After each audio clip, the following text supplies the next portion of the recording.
I want to go first because if I have to hear people, Right. I'd love your thoughts on an experience that I've had Right.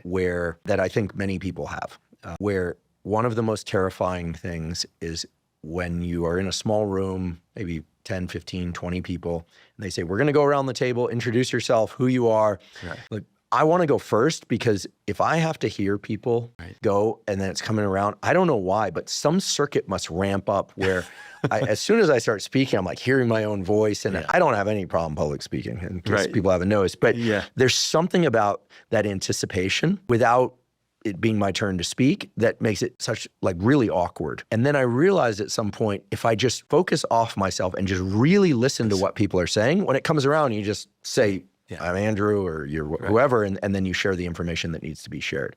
But if I'm anticipating having to speak, it's like terrifying. Yeah. It's that buildup because it's getting closer and closer and closer. And the anxiety that you're feeling is getting stronger and stronger.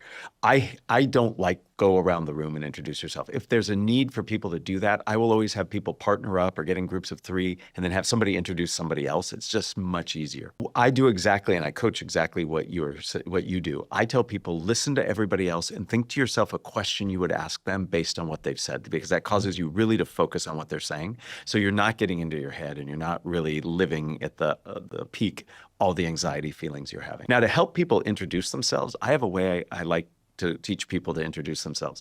Don't start with your name. Start with something you care about, you're passionate about, something that interests you, and then say who you are. For 2 reasons. There's actually a third. First is you're going to stand out because nobody does this, so people are actually going to remember you. Second, if you start with something you're passionate about, you care about, you can use emotion and inflect your voice. It's very hard to inflect your voice when you say your name. And then finally, if you're a non-native speaker or you're speaking to non-native speakers who might have an accent, hearing something in advance primes our brain to say, oh, that's how that person speaks. So we'll actually pay attention and understand their name more. I don't know about you, but when people with accents introduce themselves to me, sometimes it's hard for me to remember their name because my brain's trying to get used to that's how they speak. So you're helping everybody. So when I introduce myself, I don't say I'm Matt Abrahams. I say I'm somebody who's passionate about communication. My name's Matt Abrahams, and then I'll say something else. Try it next time you introduce yourself.